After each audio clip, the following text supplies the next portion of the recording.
نحمده ونصلي على رسوله الكريم اما بعد فاعوذ بالله من الشيطان الرجيم بسم الله الرحمن الرحيم رب اشرح لي صدري ويسر لي امري واحلل عقدة من لساني يفقهوا قولي۔ گفتگو کا موضوع ہے صدقہ خیرات۔ قرآن پاک میں اللہ سبحانہ وتعالی فرماتے ہیں وَأَنفِقُوا مِمَّا رَزَقْنَاكُم مِّن قَبْلِ أَن يَأْتِيَ أَحَدَكُمُ الْمَوْتُ فَيَقُولَ رَبِّ لَوْلَا أَخَّرْتَنِي إِلَىٰ أَجَلٍ قَرِيبٍ فَأَصَّدَّقَ وَأَكُن مِّنَ الصَّالِحِينَ۔ جو رزق ہم نے تم کو دیا ہے اس میں سے خرچ کرو قبل اس کے کہ تم میں سے کسی کی موت کا وقت آ جائے، اور اس وقت وہ کہے کہ اے میرے رب، کیوں نہ تو نے مجھے تھوڑی سی مہلت اور دے دی کہ میں صدقہ دیتا اور نیک لوگوں میں شامل ہو جاتا۔ تو گویا ہم سب کو اپنی موت سے پہلے پہلے، اس دنیا سے جانے سے پہلے پہلے، جو کچھ بھی ہمارے پاس ہے اس میں سے کچھ نہ کچھ دوسروں کو بھی اس کا حصے دار بنانا چاہیے، ضرورت مندوں پہ خرچ کرنا چاہیے، اپنی نعمتوں میں دوسروں کو شریک کر لینا چاہیے۔ قرآن پاک میں اللہ سبحانہ وتعالی ایک اور موقع پر یہ بھی فرماتے ہیں قُلْ لِعِبَادِيَ الَّذِينَ آمَنُوا يُقِيمُوا الصَّلَاةَ وَيُنْفِقُوا مِمَّا رَزَقْنَاهُمْ سِرًّا وَعَلَانِيَةً مِّن قَبْلِ أَن يَأْتِيَ يَوْمٌ لَا بَيْعٌ فِيهِ وَلَا خِلَالٌ۔ اے نبی صلی اللہ علیہ وسلم، میرے جو بندے ایمان لائے ہیں ان سے کہہ دیجئے کہ نماز قائم کریں، اور جو کچھ ہم نے ان کو دیا ہے اس میں سے کھلے اور چھپے خرچ کریں، اس سے پہلے کہ وہ دن آ جائے، یعنی قیامت کا دن، جس میں نہ خرید و فروخت ہوگی اور نہ ہی دوست نوازی ہو سکے گی۔ یعنی آج وہ مال جس سے ہم خرید و فروخت کرتے ہیں، جس سے ہم صرف اپنی ذات کی راحتیں اور آرام لیتے ہیں، اس مال سے صرف اپنی ہی ذات کا خیال نہیں کرنا، بلکہ اسے اس دن کے لیے آج خرچ کرنا ہے تاکہ اس دن کی راحتیں بھی ہم اس سے لے سکیں۔ اللہ سبحانہ وتعالی بار بار اس بات کی طرف توجہ دلاتے ہیں کہ اس سے پہلے خرچ کر لو کہ یہ سب کچھ تمہارے پاس نہ رہے اور تم حساب کتاب کے دن جا پہنچو جہاں پھر تم کچھ بھی خرچ نہ کر سکو گے اور نہ ہی اس مال کو کسی بزنس میں لگا کے کچھ اور کما سکو گے، یہ سب کچھ یہیں رہ جائے گا۔ نبی صلی اللہ علیہ وسلم نے بھی بہت سی احادیث میں خرچ کرنے کی طرف متوجہ فرمایا ہے۔ آپ نے فرمایا یا ابن آدم انفق انفق علیک، حدیث قدسی ہے، اے ابن آدم تو خرچ کر، میں تجھ پر خرچ کروں گا، یعنی اللہ تعالیٰ نے فرمایا، نبی صلی اللہ علیہ وسلم نے روایت کیا کہ جب انسان دوسروں پر خرچ کرتا ہے تو اللہ سبحانہ وتعالی اس بندے کو مزید عطا کرتا ہے۔ اسی لیے ایک حدیث سے پتہ چلتا ہے کہ صدقہ کرنے سے مال کبھی کم نہیں ہوتا، دوسروں کو دینے سے کمی نہیں ہوتی۔ آپ صلی اللہ علیہ وسلم نے فرمایا جس نے حلال کمائی سے ایک کھجور برابر بھی خیرات کی، یعنی چھوٹی سے چھوٹی چیز بھی خیرات کی، اور اللہ تعالیٰ تک حلال ہی کی خیرات پہنچتی، یعنی وہ اس کے پاس اسی کا اجر ملتا ہے انسان کو، تو اللہ تعالیٰ اسے اپنے دائیں ہاتھ سے قبول کرتے ہیں۔ یعنی حلال کمائی سے اگر انسان معمولی چیز بھی خرچ کرتا ہے تو اللہ تعالیٰ اسے دائیں ہاتھ سے قبول کرتے ہیں، یعنی بہت محبت و شفقت سے لیتے ہیں، اور خیرات کرنے والوں کے لیے اس کو بڑھا دیتے ہیں، جیسے تم میں سے کوئی اپنے بچھیرے کی پرورش کرتا ہے، یہاں تک کہ وہ ایک لقمہ یا وہ ایک کھجور احد پہاڑ برابر ہو جاتی ہے۔ کہاں یہ کہ خیرات کرنے سے صدقہ کم نہیں ہوتا، بلکہ بڑھتا ہے، اور کتنا بڑھتا ہے کہ ایک کھجور پہاڑ جتنی زیادہ بڑھا کر انسان کو قیامت کے دن واپس لوٹائی جائے گی۔ رسول اللہ صلی اللہ علیہ وسلم نے یہ بھی فرمایا، انسان کہتا ہے میرا مال میرا مال، حالانکہ اے انسان تیرا مال وہ ہے جو تو نے کھا کے ختم کر دیا، یا پہن کے پرانا کر دیا، یا صدقہ کر کے آگے بھیج دیا، باقی تو وارثوں کا مال ہے۔ ہم سب جمع کرتے رہتے ہیں، بعض اوقات اپنی ذات پہ بھی خرچ نہیں کرتے، اپنی ضروریات کو بھی خوش دلی سے پورا نہیں کرتے، بعض لوگوں کے پاس ہوتا بھی ہے لیکن اپنے اہل و عیال کو فقیر چھوڑ دیتے ہیں، بچا بچا کے رکھتے ہیں، بخل کرتے ہیں اور بھول جاتے ہیں کہ ایک دن یہ سب کچھ یہیں رہ جائے گا اور وہ خالی ہاتھ آگے چلے جائیں گے۔ تو انسان کو اللہ تعالیٰ نے جو مال دیا ہے اسے خرچ کرنا چاہیے، اپنی ذات پر بھی، اپنے اہل و عیال پر بھی، اپنے رشتہ داروں پر، ایتاء ذی القربیٰ کا حکم ہے قرآن پاک میں، پھر اسی طرح ضرورت مندوں پر جس میں مساکین، یتامى، مسافر اور بہت سے لوگ آتے ہیں ان پر بھی، اس لیے کہ مال اللہ تعالیٰ نے انسان کی ضروریات پوری کرنے کے لیے بنایا ہے، صرف جمع کر کے رکھنے کے لیے نہیں۔ قرآن پاک کی بالکل ابتدائی آیات میں ہمیں پتہ چلتا ہے متقین کی صفات کے بارے میں جو قرآن پاک کی نعمت سے بھرپور فائدہ اٹھانے کے لائق ہوتے ہیں کہ وَمِمَّا رَزَقْنَاهُمْ يُنْفِقُونَ، کہ ان کا مزاج خرچ کرنے والا ہے، سینت کے رکھنے والا نہیں ہے، کہ ہم نے جو کچھ ان کو رزق دیا ہے اس میں سے وہ خرچ کرتے رہتے ہیں،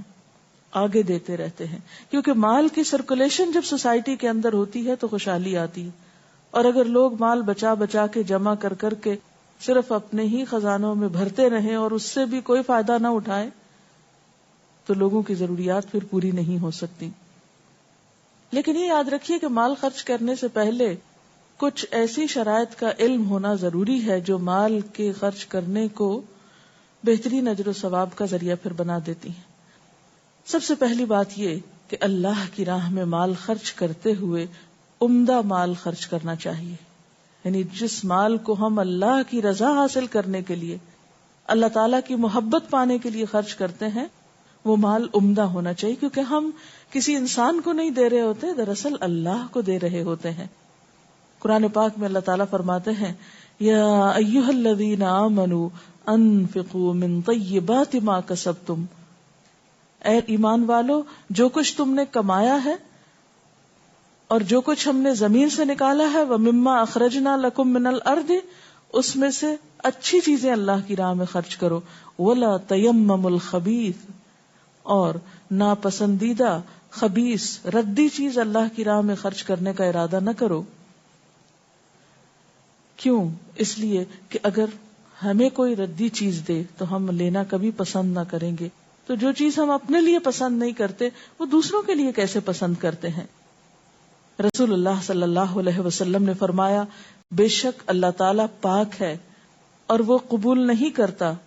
مگر پاک چیز کو، یعنی ردی چیزیں، بیکار چیزیں، نکمی چیزیں، ناپسندیدہ چیزیں اللہ کی راہ میں دینا، اللہ تعالیٰ کو دینا اور اس سے جزا چاہنا، تو جزا کس قسم کی ہو سکتی ہے جب اللہ تعالیٰ نے اس کو قبول ہی نہیں کیا اور وہ ردی بیکار پھینکے جانے کے لائق ہے، اس سے آپ اللہ کی رضا کما رہے ہیں، یہ کیسے ممکن ہے؟ اللہ کے نام کے ساتھ بھی زیادتی ہے اور دینے والے پر بھی ایک زیادتی ہے، اور سب سے بڑھ کر یہ کہ خود اپنی ذات پر ایک زیادتی ہے۔ جو انسان دوسروں کا برا چاہتا ہے، دوسروں کو عزت نہیں دیتا، دوسروں کو ان کا حق نہیں دیتا، وہ دراصل اپنے ساتھ زیادتی کر رہا ہوتا ہے۔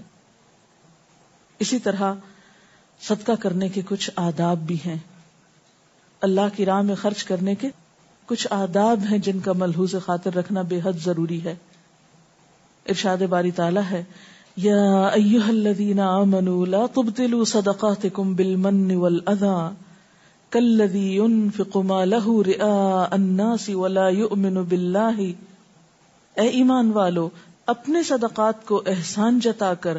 اور اذیت پہنچا کر ضائع مت کرو اس شخص کی طرح جو اپنا مال لوگوں کو دکھانے کے لیے خرچ کرتا ہے اور اللہ اور یوم آخرت پر ایمان نہیں رکھتا۔ تو سب سے پہلی بات یہ ہے کہ دے کر احسان نہ جتایا جائے۔ نبی صلی اللہ علیہ وسلم نے فرمایا 3 قسم کے لوگ ایسے ہیں جن سے اللہ تعالیٰ قیامت کے دن بات بھی نہیں کریں گے، ان کو پاک نہیں کریں گے، ان کی طرف نظر رحمت سے دیکھیں گے نہیں، اور ان میں سے ایک صدقہ دے کر جتانے والا، کسی پہ احسان کر کے اس کا بار بار پھر احسان یاد کرانے والا یا اس کو احسان جتانے والا۔ دوسری بات یہ ہے کہ خیرات کرتے وقت ریاکاری نہیں ہونی چاہیے، دکھاوا نہیں ہونا چاہیے۔ قیامت کے دن اللہ تعالی ایسا کوئی عمل قبول نہیں کرے گا جو لوگوں کو دکھانے کے لیے کیا گیا ہو اور اس میں اللہ کی رضا نہ ہو، ایسا عمل انسان کے خلاف حجت ہو جائے گا۔ تیسری بات یہ کہ اخلاص کے ساتھ سجدہ کرنا چاہیے۔ آپ صلی اللہ علیہ وسلم نے فرمایا اخلاص سے یعنی خالصتاً اللہ کی خاطر صدقہ کرنے والا قیامت کے دن عرش الہی کے سائے تلے ہوگا، اس دن جس دن اور کوئی سایہ نہ ہوگا۔ ایک روایت میں آتا ہے جو دائیں ہاتھ سے دے اور بائیں کو خبر نہ ہو کہ کیا دیا، یعنی بہت خاموشی سے چھپا کر صدقہ کرے۔ پھر اسی طرح یہ ہے کہ ہمیشہ گن گن کے نہیں دینا چاہیے، ہمیشہ بہت حساب کر کر کے نہیں دینا، جو توفیق استطاعت حیثیت ہو وہ دے دینا چاہیے۔ حضرت اسماء کہتی ہیں آپ صلی اللہ علیہ وسلم نے فرمایا خرچ کرو اور گنا نہ کرو، ورنہ اللہ تعالیٰ بھی تیرے لیے گنے گا، یعنی تجھے بھی پھر گن گن کے دے گا۔